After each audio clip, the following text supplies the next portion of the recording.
Vosotros sois la sal de la tierra. Pero si la sal se desvaneciere, ¿con qué será salada? No sirve más para nada, sino para ser echada fuera y hollada por los hombres. Amén. Esta es palabra de Dios. Vamos, creo que todos conocemos este texto muy bien. Lo que pocas veces lo fragmentamos, ¿verdad? Siempre tenemos en cuenta el pasaje que habla de ser sal y ser luz. Este pasaje es parte de lo que se conoce como el Sermón del Monte, donde Jesús usa dos imágenes para invitar al pueblo, a sus discípulos, a ser parte de este mundo haciendo la diferencia. No vamos a tratar hoy el tema de la luz del mundo porque de hecho la luz es un símbolo mucho más fácil de entender. El mismo Jesús dijo: yo soy la luz, y nos invita a nosotros a hacer pequeñas luces donde quiera que estamos. Pero realmente la metáfora que nos gustaría trabajar hoy es esta que nos dice: vosotros sois sal de la tierra. Porque nunca Jesús dijo que era sal. Sin embargo, nos manda a nosotros a ser sal de la tierra. Y no es nuestra intención para nada hablar de las propiedades de la sal o lo que ha sido culturalmente a través de todos los tiempos, sino sencillamente vamos a reflexionar sobre 4 puntos específicamente para poder responder estas preguntas. ¿Cuál fue el sentido que Jesús quiso darle a esta expresión de ser sal de la tierra? Es decir, ¿qué podían entender aquellos que le escucharon y para nosotros también hoy? ¿Y cómo podemos como cristianos actualmente ser sal de la tierra? A partir de estas preguntas vamos a ir mirando los elementos que me parecieron a mí interesantes para la reflexión de hoy. Y la primera idea que me gustaría traerles es que la sal sirve para preservar, sin neveras. Por ejemplo, todos ustedes conocen, les encanta comer bacalao, ¿verdad? Pero lo primero que hay que hacer para cocinar el bacalao es hervirlo varias veces para que se le quite la sal. Porque esa sal es lo que evita la descomposición, lo que evita que las bacterias corrompan la carne. Y como iglesia, ese es el llamado que Jesús hace, a ser preservantes de este mundo. Estamos viviendo en tiempos donde hay una decadencia y hay una corrupción generalizada, incluso a niveles globales. En la política, usted oye que hay políticos que les han pagado favores, y no con un billetico, sino con varios ceros. Usted ve que hay compañías que compran a los gobiernos y que después los gobiernos sirven a los intereses de esas compañías. Usted ve que la corrupción está en todos los ámbitos de la vida humana, hasta en los pequeños detalles. Cuando usted le entrega el recibo que usted compró, o en el restaurante, o en cualquier lugar que usted hizo una compra, usted tiene que revisar, usted sabía. Porque ahí puede ir algún articulito que se fue, o no se dieron cuenta, te pusieron algo de más, y eso se llama corrupción. Muy solapada, pero lo es. Cuando usted recibe los biles, usted no entiende aquello, porque en realidad lo que te costó fue esto. Pero hay un cargo por esto otro, y por esto otro, y por el ambiente, y por no sé cuánto. Y cuando usted viene a ver, la cifra suma más de $10 del precio original. Y tenemos por ahí muchos elementos. Por ejemplo, es casi cultural sobre todo de nuestra gente, para nuestro pesar, tratar de robarle al empleador. Si puedes robarle unas horitas más, o sencillamente en muchos puestos del gobierno en este país, la gente trabaja como arrastrando los pies. ¿Les ha pasado? Le están pagando la hora a un precio muy justo y sin embargo usted tiene que demorarse días para una gestión que solo se resuelve con una llamada o con una firma. Hay gente que cree que es lo más justo del mundo tomar un dinerito con el seguro. Y entonces se planifica, tú me chocas por atrás y en aquella esquina, después yo voy a la clínica, después. Y eso pasa en nuestra ciudad. Y usted se queja de la corrupción de los políticos, pero también nosotros vivimos en términos de corrupción. O cuando realmente tú no tienes muchas cosas y a veces los procedimientos médicos son eternos y la gente sabe que eso trae dinero. O cuando las muertes del COVID, que todas no fueron de COVID y se biliaron como muertes de COVID. Es decir, todos estos son elementos que nos enseñan una corrupción generalizada, una depauperación de la realidad. Pero a eso súmele que las agendas sociales han calado la iglesia y nos han convertido en muchos casos parte de la misma sociedad sin hacer la diferencia. Y no quiero que me malinterpreten porque ninguno de nosotros vive en una burbuja.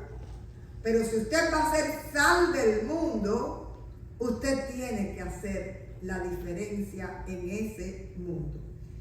Y entre las grandes cosas que estamos viviendo, mucha gente, muchos cristianos, se dejan arrastrar por las causas nobles, sin darse cuenta, con las mejores intenciones, que estamos rodeados de voces que son mentirosas y que nos llevan al engaño. Y muchas ideas se van apartando, van penetrando en nuestras mentes, y sobre todo las mentes de la juventud, porque la sociedad lo ha trazado, y llega un momento en que esas ideas se convierten en bacterias que pudren la sociedad y pudren a nuestra juventud. Y entre las funciones que tiene la iglesia hoy está la función de preservar. ¿Y qué es lo que hay que preservar? La sana doctrina, elevar la moral, elevar la ética, elevar la dignidad humana, elevar los valores del reino, defender la vida desde la niñez y desde el vientre, defender los derechos de los niños. Y por ejemplo, yo no sé si usted sabe que este miércoles próximo el Board de Educación va a discutir una propuesta que es para que todo el mes de octubre en las escuelas públicas de esta ciudad se celebre el mes del LGBT, desde kindergarten hasta high school. Ahora yo le pregunto, ¿realmente los niños necesitan eso? Y usted no está hablando de fobia, usted no está hablando, sencillamente usted está hablando de inocencia, de una edad linda, de una edad que no necesita ser manchada, de una edad que no necesita que usted le meta semejantes ideas, si le gusta lo que es, si no le gusta. Deje que la vida lleve las cosas a su tiempo y que cada persona en su madurez y en su momento pueda entender. Pero que un niño de kindergarten tenga que celebrar un mes, bueno, pues ahí hay familias que ya se están levantando para ir a defender sus derechos. Porque la escuela es para las letras y para las ciencias. Vergüenza da cuando hay niños de high school que leen pero no comprenden lo que están leyendo. Para eso es que se va a la escuela, para aprender las matemáticas, pero no para ser adoctrinados por ninguna ideología ni por ninguna agenda. Y las familias responsables de sus hijos, las responsables de guiarles. Y la iglesia tiene que apoyar a las familias y estar del lado de los padres que levantan batalla contra estas cosas que a veces parecen cosas locas y absurdas, pero que hay que defender. Yo no sé si usted sabe que entre las leyes que hay en muchos estados, en todos los estados, para tú darle a un niño que tiene fiebre en la escuela un medicamento, usted necesita la firma del padre. Eso lo sabe todo el mundo, ¿verdad? Bueno, pero hay estados que para que un adolescente vaya a hacerse un aborto, el padre no tiene que dar la autorización. El padre no se entera. Estamos viviendo tiempos con ideas un poco locas. Y usted tiene, bueno, dije poco, pero son ideas que nos resultan chocantes al ser nosotros preservadores de lo que es la sana doctrina. Y ahí cuando los padres hablan y cuando los padres se manifiestan, nosotros tenemos que estar acompañándoles para guardar, por ejemplo, en este caso, la inocencia de nuestros niños y que puedan no ser bombardeados por ideas que realmente no pertenecen a su edad. Así que el evangelio, mis hermanos y mis hermanas, no siempre va a ser Dios es amor. No es un evangelio cool o nice, que son las palabras que aquí usa todo el mundo. El verdadero evangelio es anuncio, pero también es denuncia de aquello que no está bien. Y el verdadero evangelio nos lleva a tener que escoger entre el bien y el mal, porque ambos coexisten en nuestra sociedad.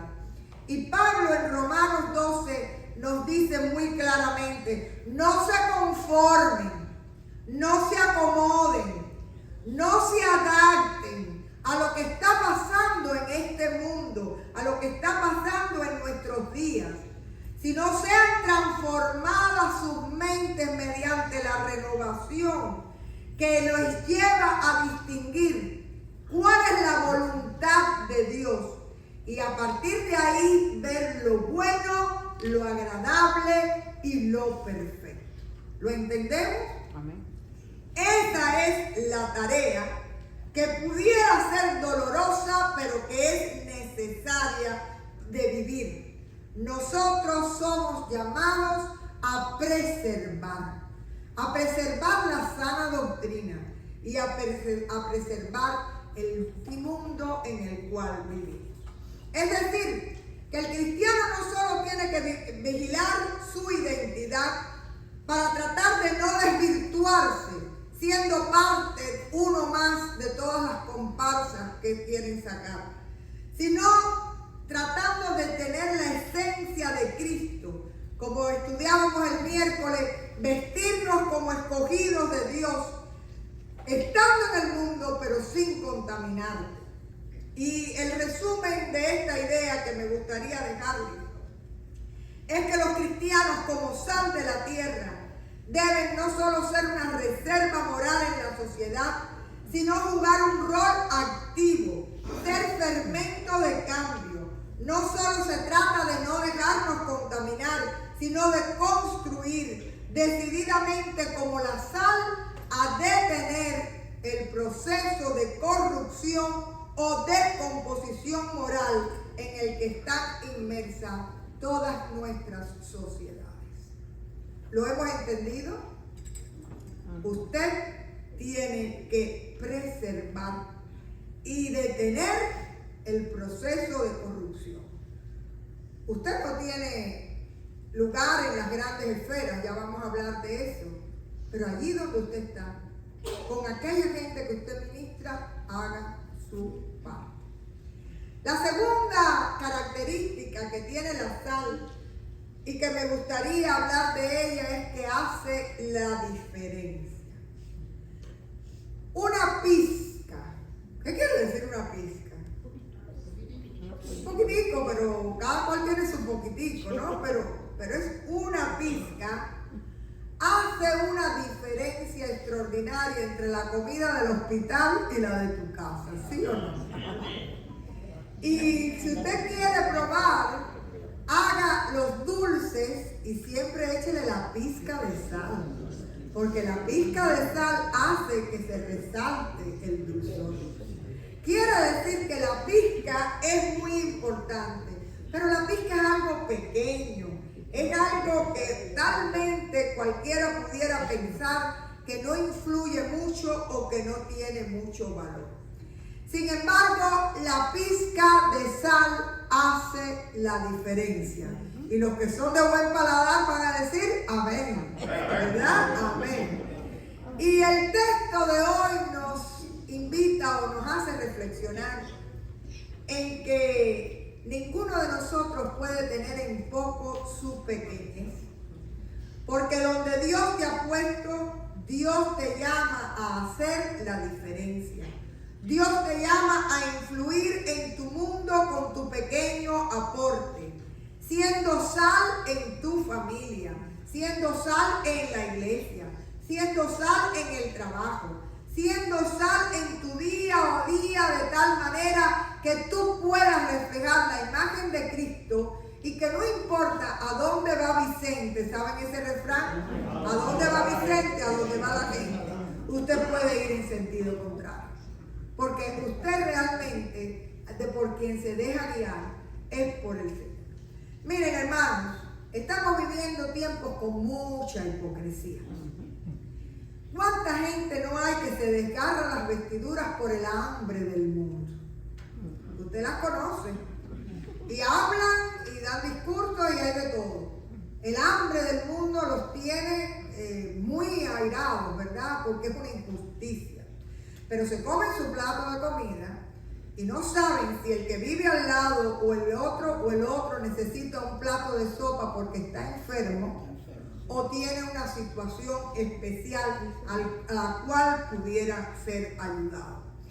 O por lo menos, aunque usted no le lleve el plato de comida, por lo menos usted pudiera ser un ángel que le ayude a una persona mayor a comprar sus alimentos. Hay gente que usted ve y que realmente le cuesta comer. Y los que están muy preocupados por el hambre del mundo, están pensando en África y no miran al que llegó, al que no tiene food stand, al que todavía no tiene dinero y no tiene trabajo. A eso es a lo que te llama el Señor a hacer la diferencia. Y la gente que ruega por la paz mundial. Ay, como hay gente que quiere paz mundial. Además, cuando hay paz, que no hay guerra, la gente que vende armas se preocupa con el bolsillo.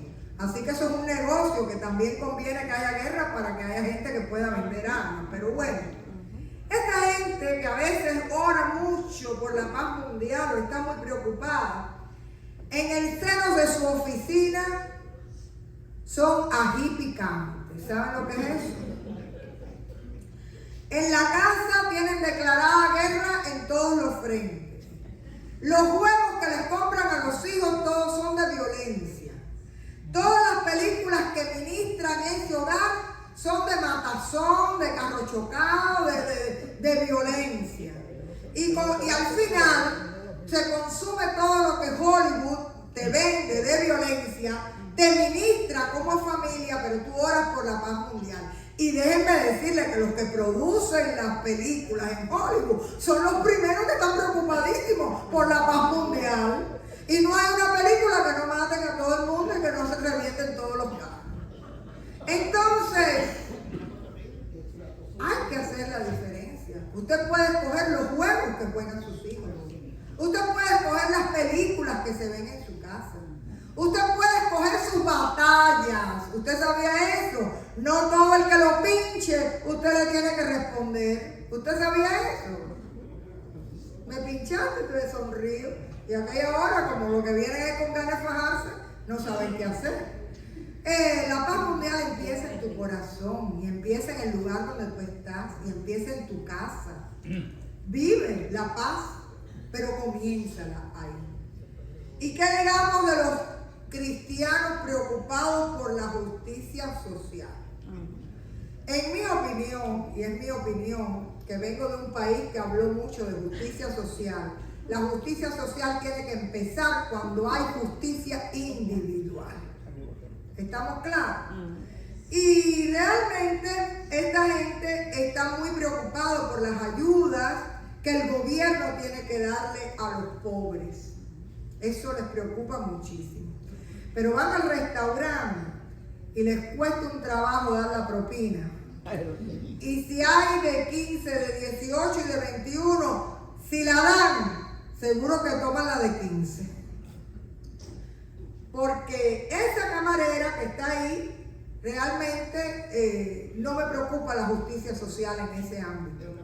Me preocupa más bien que lo hagan otros, pero con mi bolsillo ya me lo cuestiono. Hay muchas cosas que están en la palestra en este momento.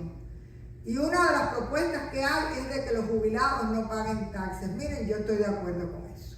Porque ya los jubilados trabajaron mucho, pagaron mucho, y para que ya llega el momento en que hay que descansar. Y yo pienso que hay cuestiones de justicia social que tienen que empezar por usted. Que tiene que empezar por usted ser lo cortés, ser lo justo, con la persona que le limpia el patio, con la persona que le atiende en un lugar y que a veces ni los vemos ni le damos las gracias. A veces a usted le cuesta trabajo dar una propinita a alguien que te cargó la maleta. Ahí empieza la justicia social. Cuando tú miras al otro y lo miras con la gratitud por lo que resulta para tu vida, pero también por lo que tú puedes hacer por él. Muchas preocupaciones pueden estar en este momento, en este mundo, pero realmente lo que más me gustaría dejarles es lo siguiente: que no todo el que hable ni todo el que aplauda realmente tiene un espíritu de ser diferencia en este mundo, de hacer la parte que a Dios le corresponde. Así que usted y yo sí podemos ser esa pizca, y esa pizca influye el mundo a la manera de Jesús, por ejemplo, con generosidad. Eso está un poco de vacaciones, ¿se han dado cuenta? La gente generosa no se ve muy bien. A veces la gente dice: ay, cuando tú sales de Miami. ¿Usted no oído esa frase? Ahí sí llegaste a Estados Unidos, porque la gente es nice, la gente te deja pasar, te dejan hacer la izquierda. Como que aquí la generosidad está de vacaciones. La misericordia, la escucha. Usted sabe qué necesidad tienen las personas de ser escuchadas. ¿Qué necesidad tienen las personas mayores de hacerte el mismo cuento aunque te lo hagan 3 veces? Y de que tú las escuches. ¿Qué necesidad tiene la gente en soledad de acompañamiento? Eso es ser la pizca de sal que hace la diferencia. Y son cosas pequeñas que no llevan mucho más, pero que realmente Dios nos invita a verlas y a obrar a favor de eso. Yo recuerdo que cuando yo era chiquita, en las clases de escuela dominical, además del texto bíblico, generalmente una vez al mes había una historia de misión. Y estas historias de misión te hablaban de casos reales, ¿no?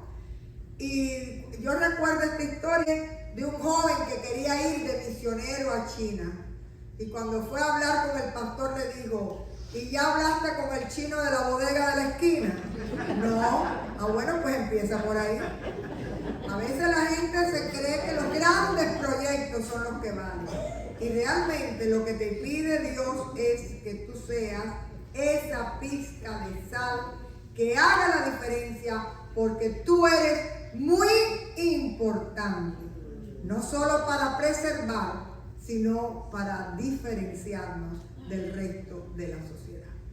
El tercer elemento relacionado con la sal que me gustaría tratar es que la sal se diluye y se da. La sal se disuelve dando. Y de igual manera el cristiano que quiere ser sal debe darse en servicio y en entrega de amor. Y claro que te tienes que mezclar con el mundo, pero sin dejarte arrastrar por los antivalores, sin dejarte corromper espiritualmente. Porque si la sal pierde su propiedad y se vuelve sosa, dice la palabra que no sirve. Es para ser pisoteada y tirarla afuera. Así que de la misma manera el cristiano tiene que hacer la diferencia o de lo que contrario no sirve para hacer anuncio del reino de Dios. Es mezclarnos, es diluirnos dándonos en el mundo, dándole sabor del reino al mundo para preservar la obra de Dios y ser presencia de Dios en acción, siendo sus manos en esta sociedad. Y en la última idea que me gustaría traerles es la sal como ofrenda. Todos conocemos que la palabra salario viene de sal, ¿verdad? Porque en una época de ser tan valiosa se pagaba como esto. Pero hay un elemento en el Antiguo Testamento que me resultó muy interesante para compartir. Cuando la sal está asociada a las ofrendas rituales y específicamente a las ofrendas de la alianza con Dios. Por ejemplo, en Levítico 2:13 dice este texto: en ninguna de tus oblaciones, es decir, de tus ofrendas, permitirás que falte la sal de la alianza de Dios. Es decir, y sigue diciendo, en todas tus ofrendas ofrecerás sal. Quiere decir que en el mundo judío, y los oyentes de Jesús conocían esto, la sal tenía la característica de sellar el sacrificio o la ofrenda. Y por eso se hablaba de alianza de sal o de pacto de sal. Hay otros textos bíblicos que lo hablan. Por ejemplo, número 18, 19, pueden buscar en la concordancia y les va a salir. Y esto quiere decir que este pacto de sal era un pacto permanente, que no puede romperse, un pacto con Dios. También la sal se usaba en el Antiguo Testamento para purificar. En Ezequiel 16:4 cuenta, ahí tiene la práctica. El niño cuando nacía se lavaba y se lavaba con sal para purificarlo. Y Eliseo purifica el agua de la fuente echándole sal. Quiere decir, son algunos textos que nos llevan a darnos cuenta que la sal en el Antiguo Testamento es símbolo de la alianza con Dios y un elemento religioso purificador. Así que para comprender mejor esta imagen de Jesús de ser la sal, es bueno recordar esta ley judía que le decía a ellos que para entregar una ofrenda tenía que ir con sal. ¿Y qué nos quiere decir esto, hermanos? Si nosotros somos sal de la tierra, nosotros también somos parte. Nuestra vida tiene que ser parte de una ofrenda valiosa que se le entrega a Dios para el servicio del mundo. Su vida es ofrenda. La ofrenda no es solo el dinero. La ofrenda es su vida, su tiempo, sus talentos, sus dones. Y esto es lo que Dios nos llama a hacer. Una ofrenda valiosa, una ofrenda que ratifique este pacto eterno con el Dios de nuestra salvación. Así que, hermanos, para terminar, hemos visto algunos elementos en los cuales podemos ser sal. Pero lo más importante es que nos demos cuenta que allí donde estamos usted va a ser un embajador del Señor Jesucristo. Y que estamos habituados a un cristianismo que es sentimental, un cristianismo ingenuo de apoyar las buenas causas, pero que realmente lo que te está invitando el Señor es a que tú mires el mundo y la necesidad con sus ojos. Porque hemos creado una espiritualidad sin exigencias, sin compromiso, con un Dios que no es incómodo, es un Dios very nice. Todo lo que yo hago está más o menos bien y acudo a Él como acudo a Google para pedirle lo que necesito. Eso no es ser discípulo de Cristo. Eso no es ser un cristiano de acción que haga la diferencia. Y este texto hoy nos ha hablado de un discipulado en su dimensión misionera. Mirar al mundo con los ojos de Dios y hacer allí la diferencia. Así que rompa la idea de que la iglesia es un gueto, un lugar solo para estar aquí refugiándonos y cuidándonos los unos a los otros, o que la fe es solo una experiencia personal. Hoy te está llamando el texto a ser influencer. ¿Sabe lo que quiere decir? Mira a ver cuántos follows tiene usted. Influencer de Cristo. Haga la diferencia, preserve, sirva y sobre todo entregue su vida como una ofrenda al Señor. Vamos.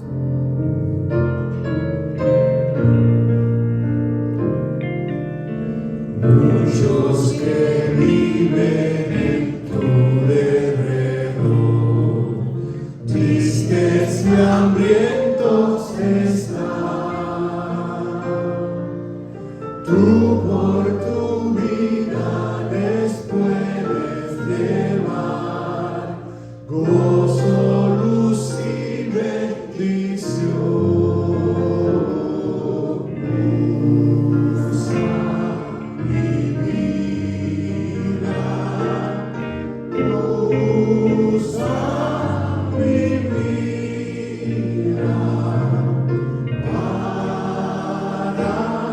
Tu